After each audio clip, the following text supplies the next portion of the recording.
Queridos, essa noite nós estamos em um culto cuja ênfase é missionária e, portanto, eu gostaria de aproveitar o ensejo para lhes falar sobre a necessidade da pregação do Evangelho. E eu quero fazê-lo em base a Efésios, capítulo de número 2, do verso 1 ao 3. Portanto, percebam que eu não vou dar continuidade, especialmente hoje, na série de sermões expositivos em Filipenses.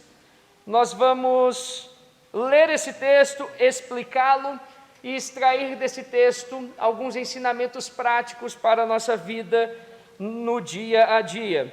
Efésios, capítulo de número 2, do verso 1 ao verso 3. Diz Paulo: Ele vos deu vida, estando vós mortos nos vossos delitos e pecados, nos quais andastes outrora segundo o curso deste mundo, segundo o príncipe da potestade do ar, do espírito que agora atua nos filhos da desobediência, entre os quais também todos nós andamos outrora, seguindo as inclinações da nossa carne, fazendo a vontade da carne e dos pensamentos. E éramos por natureza filhos da ira, como também todos os demais. Queridos, essa passagem bíblica, ela descreve a condição do homem sem Deus.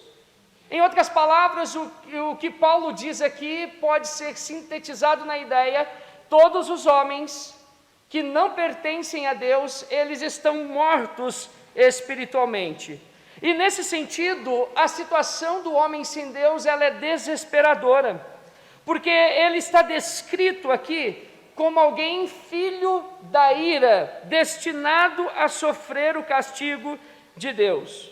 O diagnóstico que Paulo faz é um retrato da condição humana universal. Gentios e judeus estão encerrados sob esse título: filhos da ira, filhos da desobediência.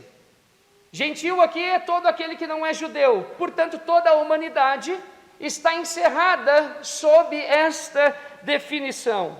O pecado é algo que todo ser humano está envolvido e de que todo ser humano é culpado. O pecado é um estado, descreve a condição universal do homem. É dessa forma que Paulo descreve, retrata a humanidade sem Deus. Veja, no capítulo de número 1, Paulo explica o plano eterno de salvação. Do verso 3 ao verso 14, Paulo diz que em Cristo nós somos abençoados, nós recebemos bênçãos de natureza espiritual. Duas delas, a eleição e a predestinação, isto é, Deus nos elegeu, nos predestinou antes da fundação deste mundo. E em seguida, do verso 15 ao verso 23, Paulo ora pelos seus destinatários, para que Deus abrisse os olhos do coração de cada um deles, para que eles pudessem entender a profundidade dessas bênçãos espirituais, dessas verdades espirituais. Agora, no capítulo 2, que nós lemos os 3 primeiros versos, do verso 1 ao verso 10, Paulo faz um contraste. E ele descreve a situação do homem do pecado à salvação. Dito de outro modo, o contraste que Paulo quer fazer aqui, do verso 1 ao 3, ele descreve o que o homem é por natureza. Por natureza, o homem é filho da desobediência, filho da ira. Ele é alguém que está morto em delitos e pecados. Ele anda segundo o curso deste mundo, pratica e faz a vontade de Satanás e a sua própria vontade pecaminosa. Isto é o que o homem é por natureza. E a partir do verso de número 4, perceba que o verso de número 4 começa com uma conjunção adversativa aí, esse mas, dando uma ideia de contraste, chamando a atenção do leitor por aquilo que ele vai dizer adiante. Ele descreve o que nós todos podemos vir a ser mediante a graça de Deus. Essa passagem aqui é uma daquelas passagens que fundamenta aquilo que nós chamamos de depravação total em teologia. Esse título, depravação total, por vezes é mal compreendido, porque o termo pode enganar. Parece que ele sugere que o ser humano é tão ruim quanto ele pode ser, mas na verdade não é isso. O ser humano não é tão ruim quanto ele pode ser, porque todos os seres humanos, mesmo os descrentes, eles participam da graça comum de Deus. Mas esse termo depravação total, ele nos ensina que o pecado afetou todos os aspectos constituintes, por assim dizer, do ser humano, o corpo, a alma e a mente, e portanto não há nenhuma ilha de retidão no ser humano. Mas isso não significa dizer que o descrente não pode ser eventualmente um bom pai, um bom empresário, um bom filho, andar de modo virtuoso em alguma medida. O descrente pode fazer isso. Essa ideia está, por exemplo, no Catecismo de Heidelberg, nos cânones de Dort, nas Institutas. Calvino diz textualmente: alguns homens mundanos se conduziram da maneira mais virtuosa possível ao longo de toda a sua vida. Essa é a ideia, por exemplo, de Lucas capítulo 6, versículo 33. Se vocês fizerem um bem aos que lhes fazem o bem, qual é a sua recompensa? Até os pecadores fazem isso. E, portanto, os pecadores, em alguma medida, eles fazem também o bem. Ora, a despeito da possibilidade de um descrente fazer o bem, em alguma medida viver de modo virtuoso, ele é incapaz de compreender as coisas de Deus. Ele é incapaz de apreciar as coisas espirituais por ele mesmo. Porque é aquilo que Paulo diz no texto: o homem sem Deus, não regenerado, ele está morto espiritualmente. Portanto, por causa dessa descrição que Paulo faz do homem sem Deus, a necessidade da pregação do Evangelho, ela é imperativa. A imagem que Paulo tem aqui, ao descrever o homem sem Deus, é aquela que você certamente já participou de algum funeral, culto fúnebre, alguma coisa do gênero. E as pessoas, os familiares, amigos, estão ali sobre o morto, chorando, alguns dizendo palavras de afeto, alguma coisa desse tipo, mas o morto ele não pode reagir. Na verdade, ele não tem condições de reagir. Já lhe falta, ou lhe faltam os sinais vitais. A descrição que Paulo faz da humanidade, que todos nós, ou com os quais nós em algum momento vai encontrar pregando o Evangelho, é essa. Essas pessoas estão mortas. Mas se você estiver prestando atenção na minha introdução e na minha explicação, você vai dizer: ora, se diz que o descrente está morto, ele não pode reagir, por que eu vou pregar o Evangelho? Porque é por meio da pregação do Evangelho que Deus regenera, que Deus converte corações. Ao longo de toda a exposição, com a sua Bíblia aberta, me acompanhe, por favor. Verso de número 1, Paulo diz: Ele vos deu vida, estando vós mortos nos vossos delitos e pecados. Em princípio, eu quero destacar aqui como Paulo constrói esse texto. No verso 1, a tradução em língua portuguesa abre com o termo Ele vos deu vida. Mas se você pegar o texto grego, isso não está no texto grego. O tradutor, para tentar facilitar a leitura nossa, ele trouxe a ideia lá do verso de número 5 para o início do verso de número 1. Essa ideia, Ele vos deu vida, está presente no verso 5, quando Paulo diz: nos deu vida juntamente com Cristo. A ideia de Paulo, do verso 1 ao verso 5, é aquilo que eu já disse, é mostrar o que o homem é por natureza, do verso 1 ao 3, versos 4 e 5, aquilo que o homem pode vir a ser mediante a graça. Dito de outro modo, Paulo faz um contraste entre o que nós éramos antes da conversão e a nossa atual condição em Cristo. Por isso que ele diz: Ele vos deu vida. E trazer o escrito de Paulo, Ele vos deu vida, essa ideia que está presente no verso de número 5, para o início do verso de número 1, quebra um pouco o propósito de Paulo. Paulo quer chamar a atenção do leitor para a condição desesperadora do homem sem Deus. a definição mais clara, mais assustadora do homem sem Deus está presente nos 3 primeiros versos do capítulo 2 de Efésios. Alguém já disse: quanto mais os homens aprendem a ver a dimensão real de sua profunda condição perdida, tanto mais apreciarão também, pela graça de Deus, sua maravilhosa libertação. Portanto, Paulo inicia afirmando que o homem está morto em delitos e pecados.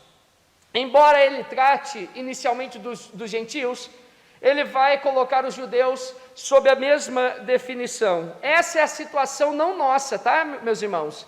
Nós convertidos por Deus, essa é uma definição daqueles que não receberam a Cristo como Salvador. E, portanto, essas pessoas são incapazes de entender e apreciar as coisas espirituais, porque essas pessoas não possuem vida espiritual. Esses 3 primeiros versos, por assim dizer, é uma síntese dos 3 primeiros capítulos da carta de Paulo aos Romanos, em que Paulo explica detalhadamente o porquê o homem está sob uma justa condenação. Acompanhe comigo no verso de número 1.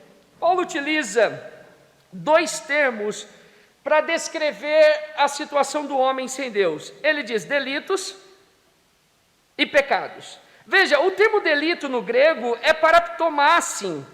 Esse termo no grego tem a ideia de desviar do caminho correto, isto é, de transgredir, alguém que quebra a lei de Deus, que infringe a lei de Deus. E pecado é aquele termo muito conhecido no grego de hamartia, que quer dizer errar o alvo, não viver do modo que Deus estabeleceu.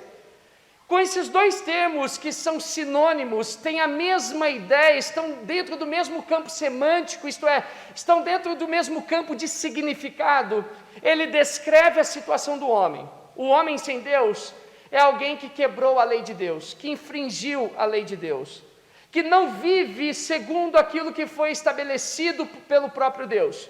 Portanto, o homem sem Deus, constantemente, ele erra o alvo.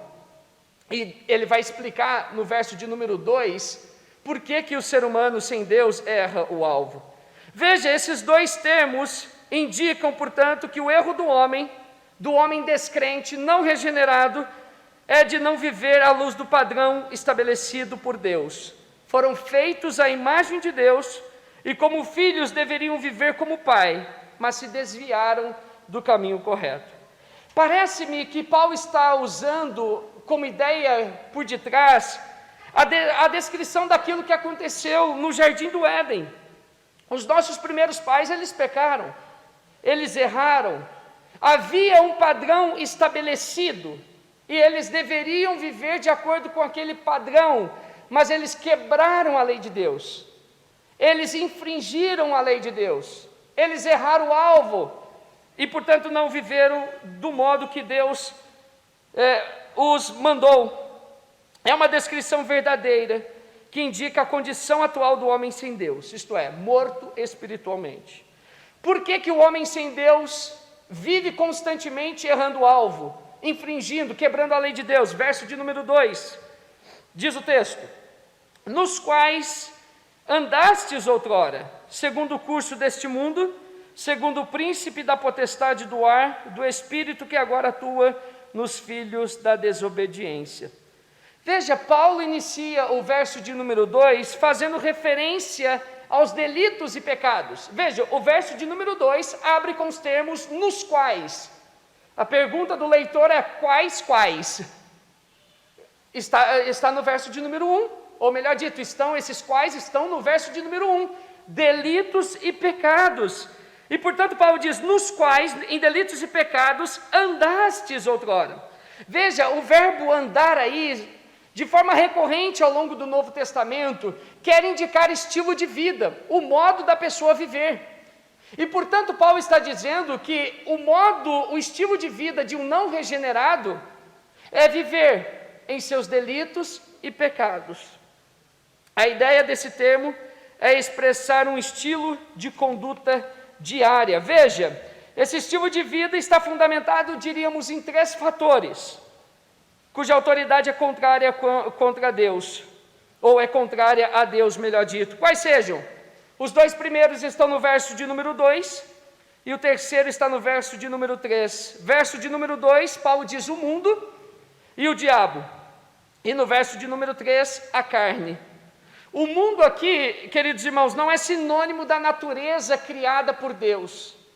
A palavrinha aqui não é cosmos no grego. Paulo utiliza outro termo para indicar um sistema de ideias que predomina em determinada época e pressiona as pessoas contra Deus.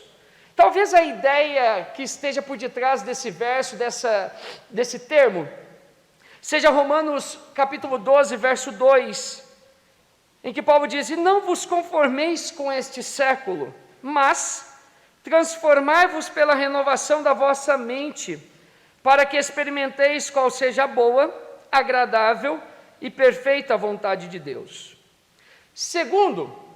A segunda autoridade aí contrária a Deus, sob a qual o ser humano sem Deus vive, o diabo. Trata-se do espírito que atua, conforme diz o texto, nos filhos da desobediência. E eu quero chamar a sua atenção para o termo aí atuar, que significa uma ocupação permanente. E portanto aqui eu já posso adiantar uma ideia que eu quero explorar em alguma medida, quando as pessoas dizem: olha, o ser humano tem sim livre-arbítrio. Ora, como é possível o ser humano ter livre-arbítrio se aquilo que atua, aquilo que o ocupa permanentemente é uma força má, inclinando a força dessa pessoa, a vontade dessa pessoa, as coisas ruins, as coisas más? Como o arbítrio, isto é, a vontade do ser humano é livre? Eu concordo com a ideia de Lutero, parece um pouco forte, mas é uma verdade. O ser humano é um jumento. Ou ele é montado por Deus, ou pelo diabo. Ou a vontade do homem é inclinado pela atuação do Espírito Santo no coração às coisas espirituais, ou ela é inclinada por forças demoníacas às coisas ruins, às coisas más. Mas Paulo continua isso no verso de número 3, quando ele diz: entre os quais também todos nós andamos outrora. Veja, Paulo começou uma descrição dos gentios, daqueles que não eram judeus. Agora ele se coloca como judeu e coloca todos os demais judeus, usando aí o pronome nós. Nós andamos outrora, segundo as inclinações da nossa carne, fazendo a vontade da carne e dos pensamentos. E éramos, por natureza, filhos da ira, como também os demais. Paulo faz uma referência a ele, portanto, aqui, e todos os judeus, participantes do conjunto que formavam aí, ou que formava, melhor dito, os filhos da desobediência. Mas é interessante notar nesse texto que filhos da desobediência era um termo pejorativo que judeus utilizavam para descrever gentios. Agora Paulo pega esse termo, filhos da desobediência, e não apenas o aplica aos gentios, mas também aos judeus, descrevendo todos, encerrando todos sob esse título, filhos da desobediência. E em seguida ele faz referência ao terceiro fator influenciador. Eu falei para vocês de 3 fatores influenciadores, cuja autoridade é contrária a Deus. Os 2 primeiros estão no verso de número 2, o mundo e o diabo. Agora o terceiro está no verso 3, a carne. Paulo diz aí, segundo as inclinações da nossa carne. Cuidado, carne aqui não é o nosso corpo ou o tecido que cobre a nossa estrutura óssea. Não, Paulo não está tratando disso. Paulo está tratando da nossa natureza caída, que nós herdamos dos nossos primeiros pais. Isto é, o ser humano, por natureza, como filho da desobediência, como filho da ira, tem uma natureza caída, propensa ao pecado, propensa às coisas ruins. E todo ser humano nasce dessa forma. E essa vontade por coisas que não agradam a Deus, por isso que o ser humano, lembre do verso de número 1, vive o homem sem Deus errando o alvo, porque ele nasce desse modo. E esse desejo quer controlar a mente do ser humano, o corpo do ser humano, levando-o a desobedecer a Deus. Por isso que o homem sem Deus, ele anda segundo o curso deste mundo, segundo a vontade de Satanás, e quer satisfazer os próprios desejos carnais ilícitos. Veja como Paulo define as nossas inclinações: a realização da nossa vontade. O homem foi criado para fazer e realizar a vontade de Deus, mas por conta do pecado dos nossos primeiros pais, nós vivemos um estilo de vida, o homem sem Deus vive um estilo de vida que é contrário à vontade de Deus, que é a satisfação da sua carne e de seus pensamentos permanentemente. Perceba, queridos irmãos, a vontade, portanto, do homem, ela não é livre, porque ele não consegue agir contrário à sua natureza, definida pela Bíblia como caída. Ora, se diz que o livre-arbítrio é real, é verdadeiro, você tem que afirmar e defender a ideia de que o ser humano tem condições de viver contrária à sua natureza, isto é, uma natureza caída. E, portanto, o desafio proposto é um não regenerado viver conforme a vontade de Deus. Não é possível, porque ele está definido como morto. Portanto, o arbítrio dele, a vontade dele, está cativa ao pecado. A inclinação do coração do homem sem Deus é para o mal. O homem não pode se tornar favorável a Deus por ele mesmo. Porque se ele tem um livre arbítrio, a qualquer momento da vida dele ele pode parar e pensar: ora, eu já vivi de um modo muito ruim até o presente momento, agora eu vou para a igreja, eu vou me converter e eu vou mudar de vida. Você não vai encontrar um testemunho desse, porque a vontade dessa pessoa é definida por essas autoridades: o mundo, o diabo e os seus desejos carnais, com os quais ele já nasceu. Portanto, o que é necessário? Deus regenerar o coração do homem, Deus converter o coração do homem, Deus dá vida ao homem. Por isso que nós defendemos a ideia que o ser humano não escolhe a Deus, é Deus quem nos escolheu. Nós não temos a capacidade. O que é a capacidade de escolha? É aquele momento em que você tem opções, e você compara as opções, e julga à luz do seu conhecimento uma melhor que a outra, e portanto a escolhe. O ser humano caído, ele não escolhe a Deus, é Deus quem o escolhe e o regenera, o converte. Ele não pode mudar a sua natureza, ele precisa ser regenerado. É aquela ideia de Romanos capítulo 7, verso 18: em minha carne não habita bem nenhum. Por isso, queridos irmãos, a pregação do Evangelho é imperativa, é necessária.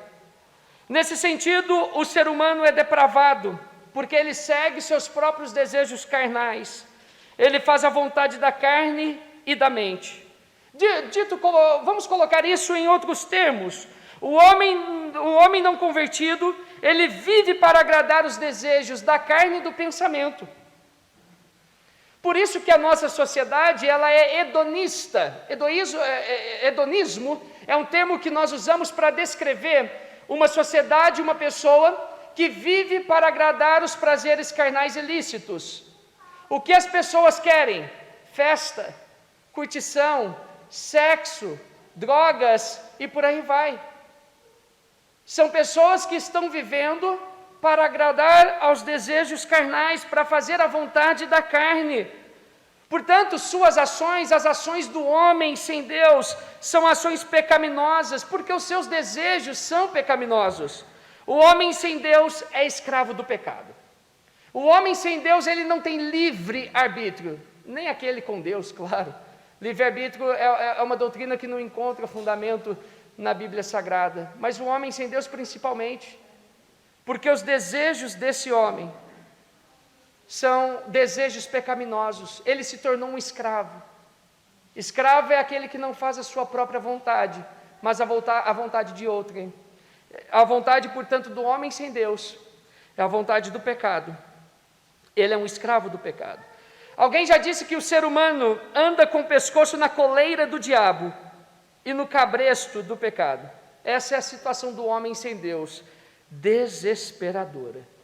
Paulo está descrevendo que o homem é por natureza, e portanto aqui você já pode começar a pensar nos familiares, nos amigos, nos colegas de trabalho. Essa é uma definição que todos estes não convertidos estão sob. E Paulo conclui o verso 3, acompanhe comigo, afirmando que éramos, por natureza, filhos da ira, como também os demais. Dito de outro modo, nós não estávamos tão somente escravizados, mortos, nós estávamos condenados. Nós, convertidos, salvos, estávamos sob uma justa condenação, mas a graça de Deus se manifestou em nossa vida. Mas todos aqueles que não são convertidos são definidos aqui como filhos da ira. E o termo ira aqui significa indignação permanente. É o comportamento de Deus frente aos pecadores. E por natureza, quando Paulo utiliza o termo aí, por natureza, significa fora da graça regeneradora. Esse é por natureza, aquilo que nós herdamos dos nossos primeiros pais.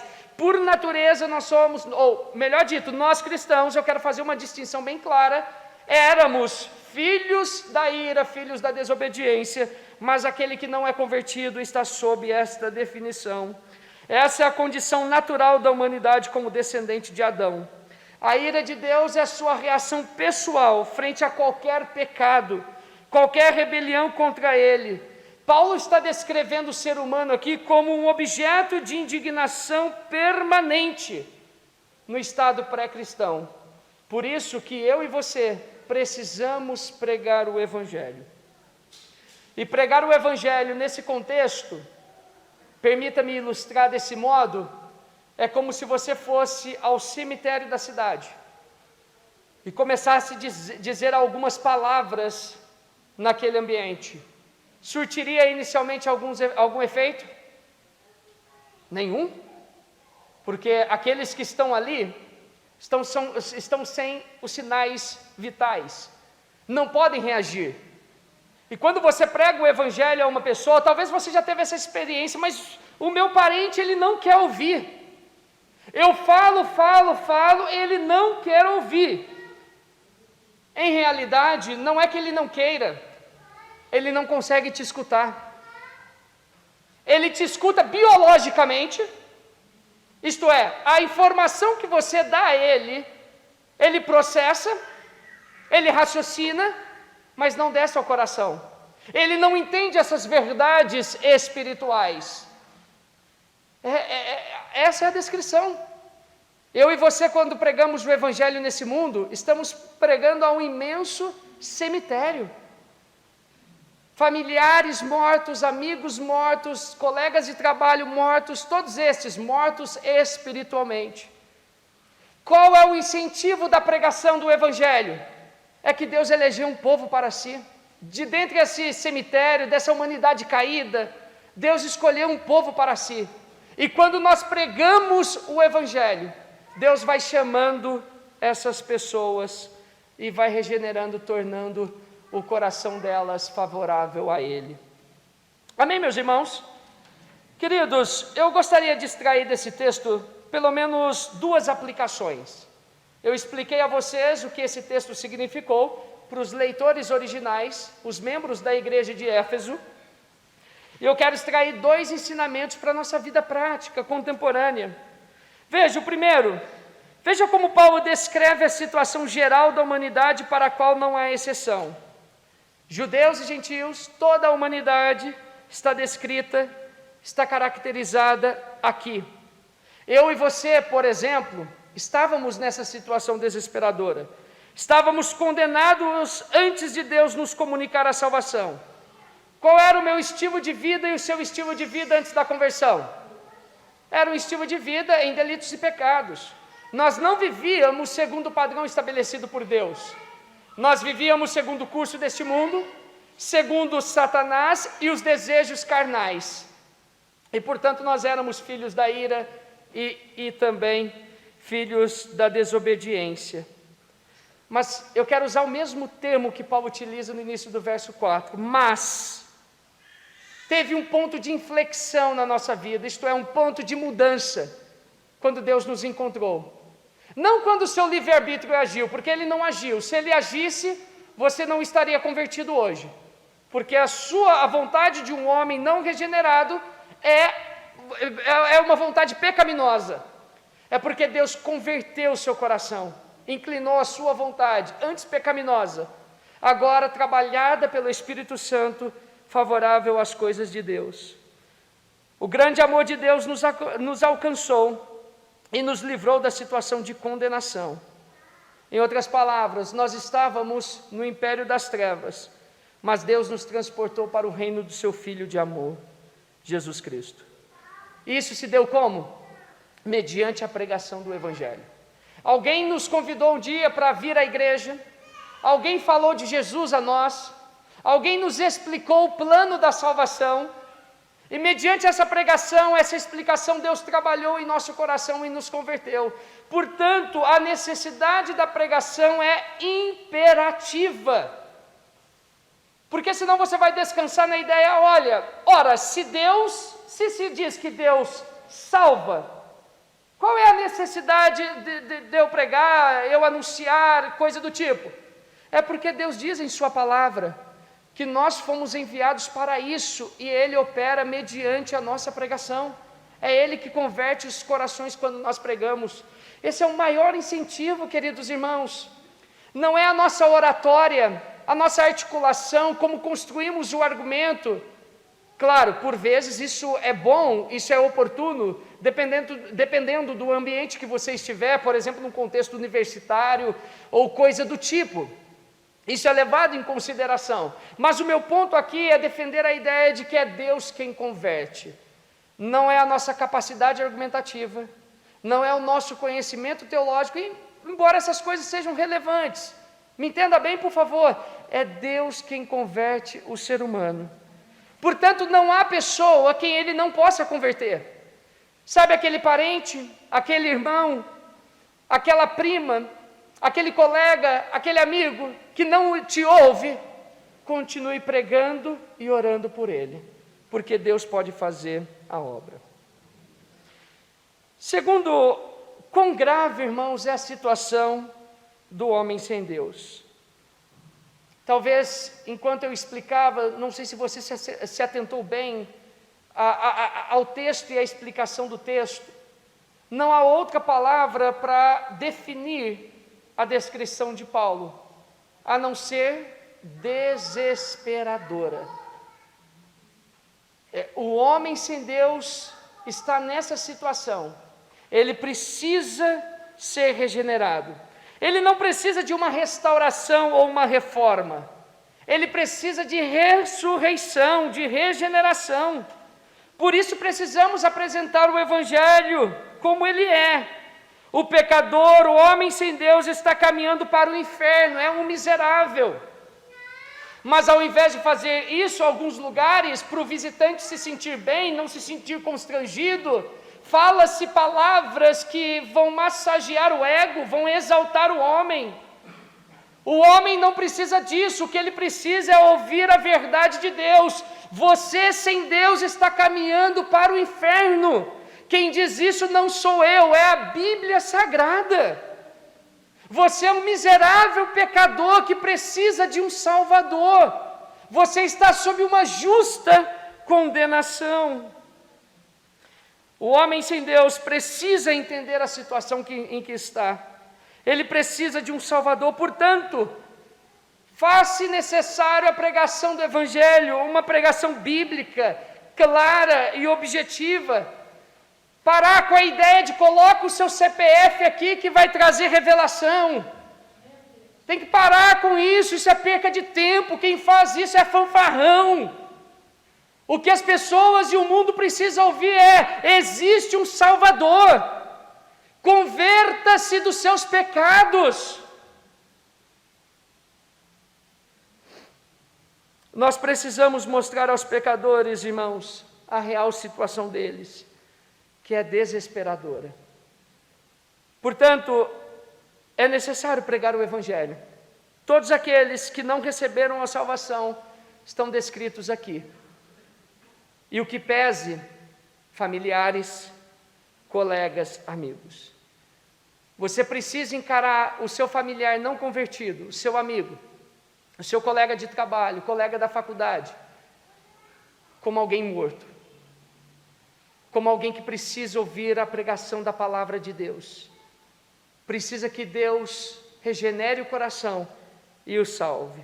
Esse é o retrato de todos eles, mortos espiritualmente, carentes da pregação verdadeira do Evangelho. Sendo assim, querido irmão, pregue o Evangelho, anuncie as boas novas, anuncie que Jesus salva, Jesus liberta, é Jesus quem leva o homem para o céu. E por vezes nós sofremos a tentação de pensar, olha, esse tem um coração muito duro, esse é difícil virar crente, esse meu familiar eu já falei muitas vezes, são anos, mas porque ele está morto, e portanto Deus precisa regenerá-lo. Continue pregando, continue orando, não desista dessa pessoa, não desista do seu parente, do seu amigo, do seu colega.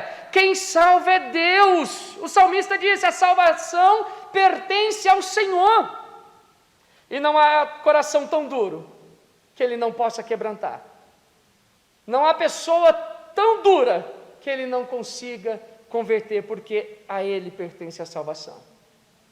O que nos cabe, diante dessa descrição desesperadora, é continuar pregando o Evangelho, anunciando as boas novas, porque a salvação pertence a Ele, e Ele salva quem Ele quer, porque Ele é soberano.